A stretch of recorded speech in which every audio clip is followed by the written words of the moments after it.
Hi everyone, in today's video we are going to do the last graphing quadratics piece where we're looking at quadratics that are in standard form.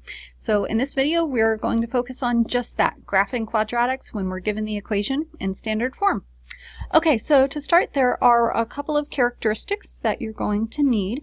The first is knowing how to find the axis of symmetry, which recall is that line that goes through the center of the parabola and the vertex is on that line because the axis of symmetry is going to help us find the vertex.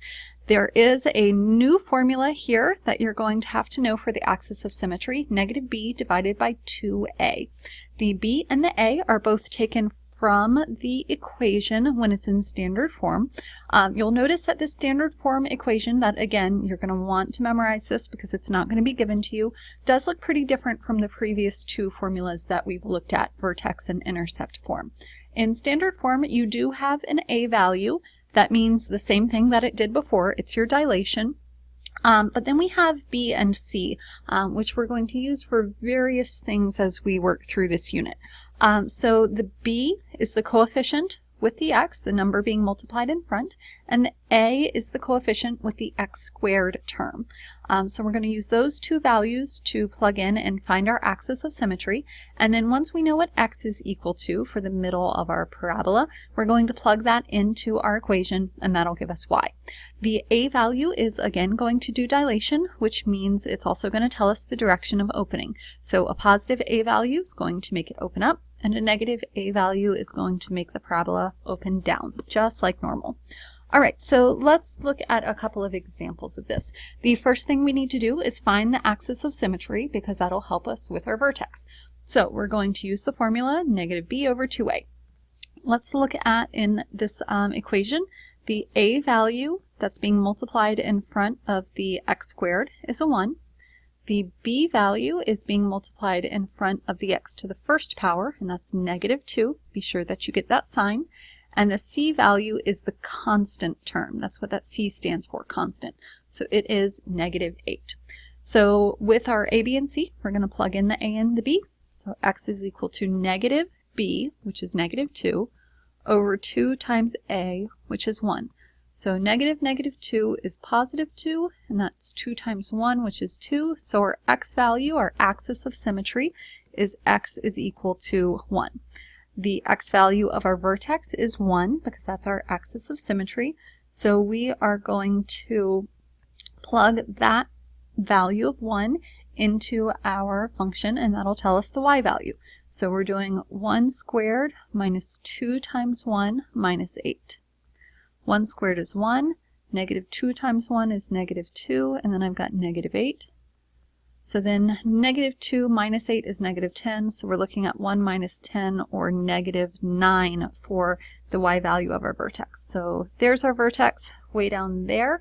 Our parabola we know is going to open up because the a value is 1, it's standard. So our parabola is going to go up from here. This vertex is our minimum. So I'm also going to go ahead and say that our minimum value, meaning the bottom number, is negative 9.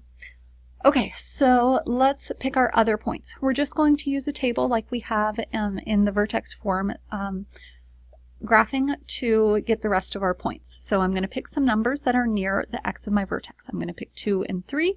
And I'm going to pick 0 and negative 1. Okay, so let's plug in 0 because I think that one will be nice.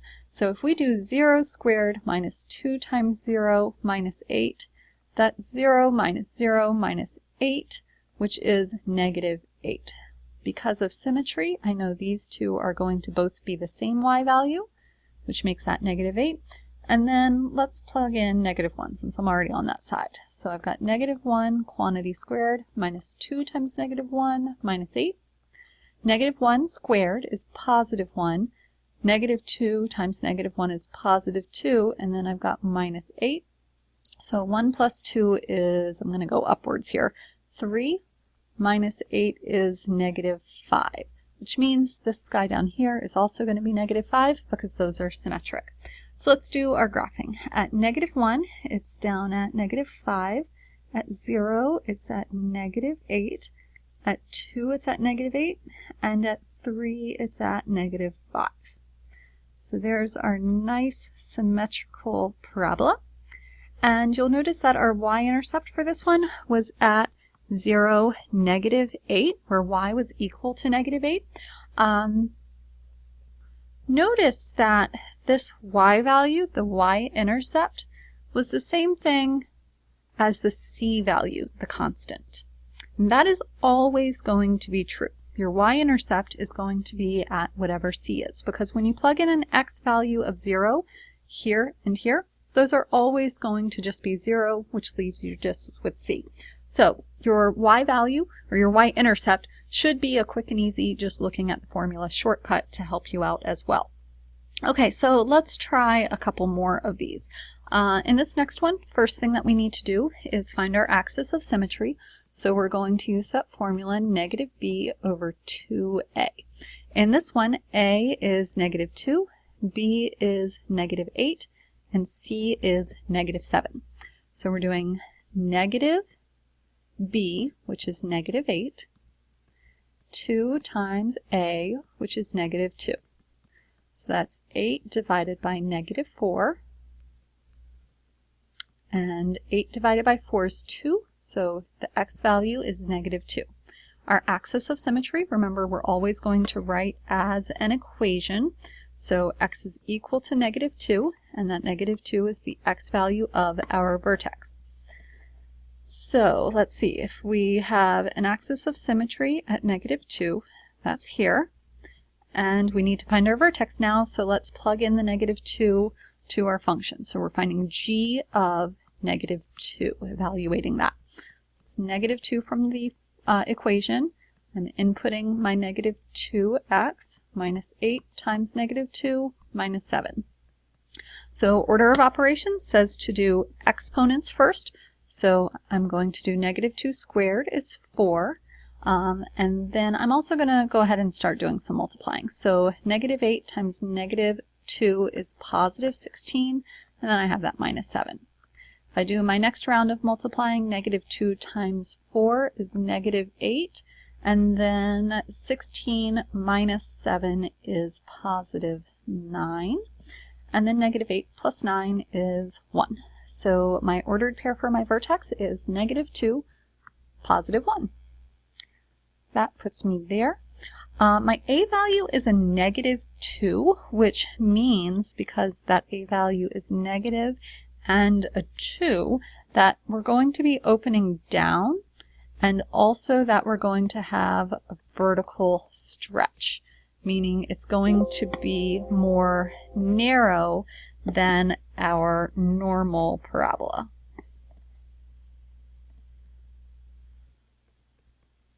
Okay, so let's look at what that means. We're going to draw our table. We're going to put our vertex in the center, and then we're going to pick some points nearby. So I'm going to pick negative 1 and 0, and on the other side, negative 3 and negative 4.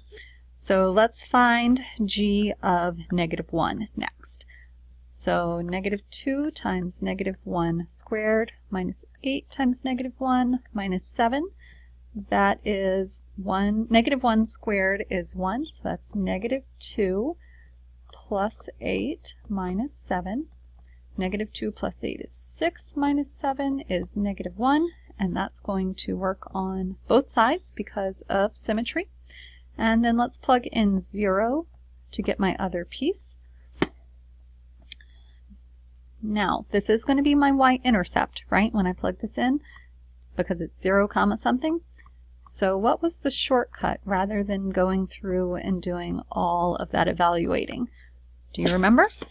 Our shortcut is that our y-intercept is always going to be the c value. So that is negative 7, which means this guy over here is also negative 7.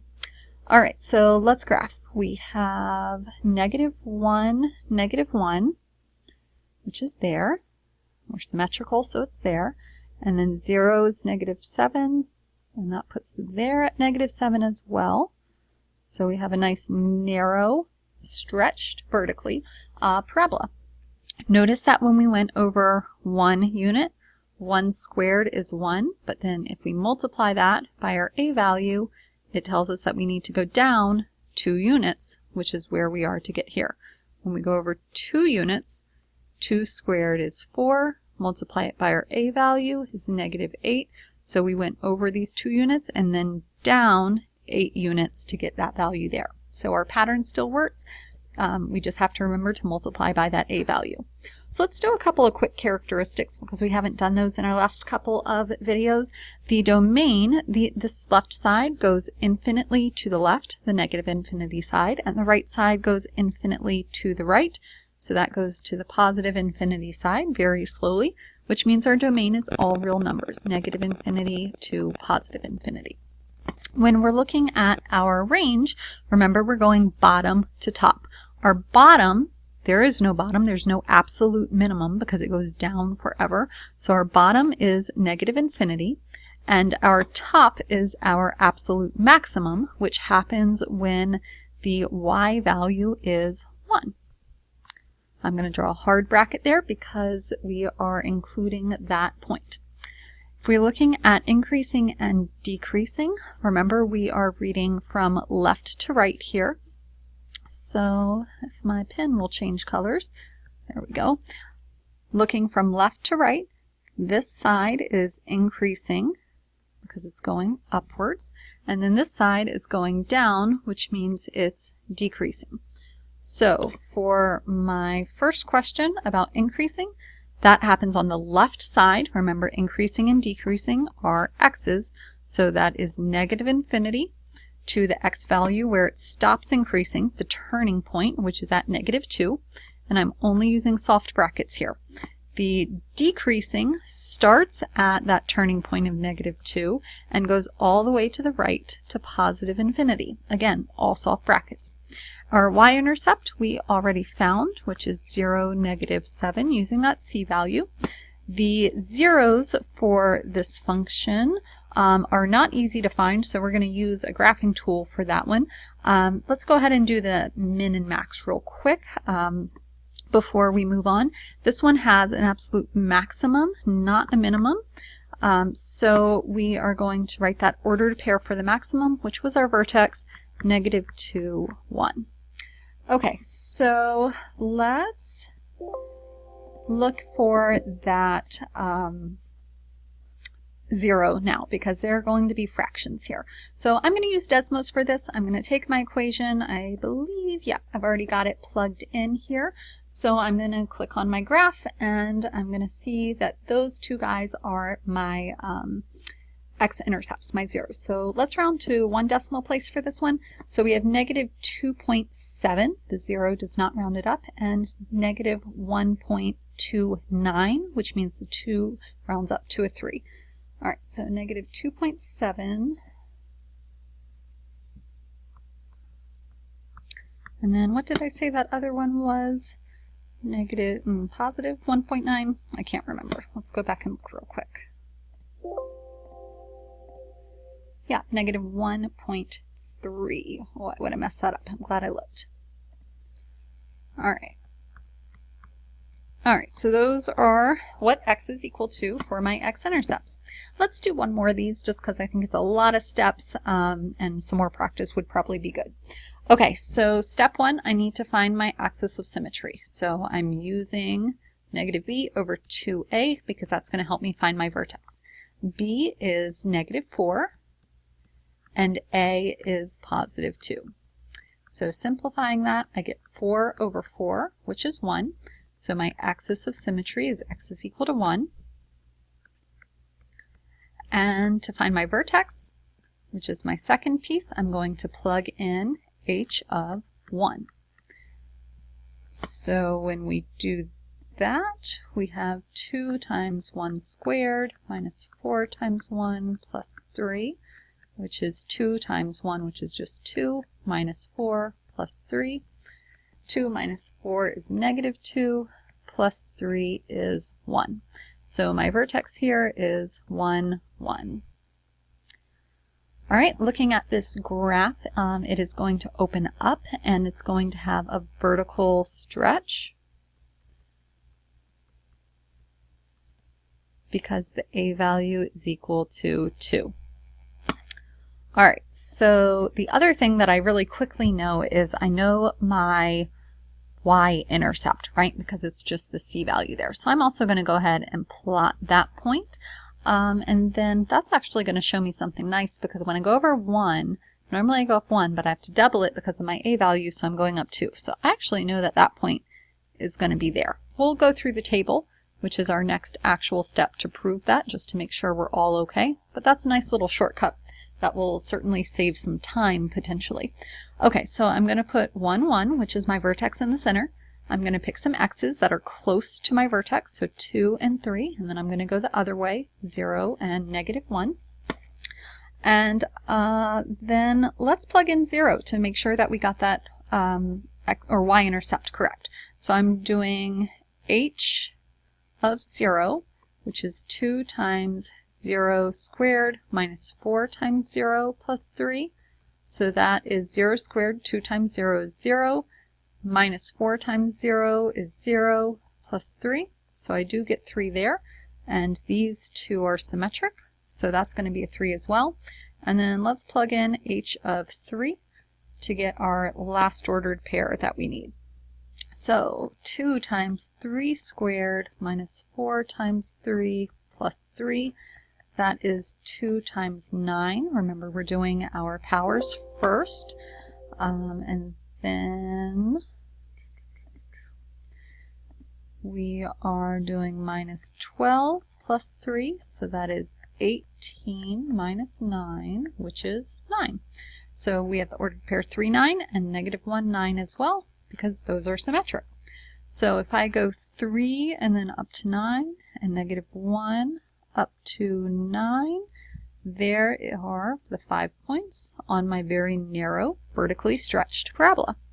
Okay, so domain is always going to be -infinity to +infinity for a parabola.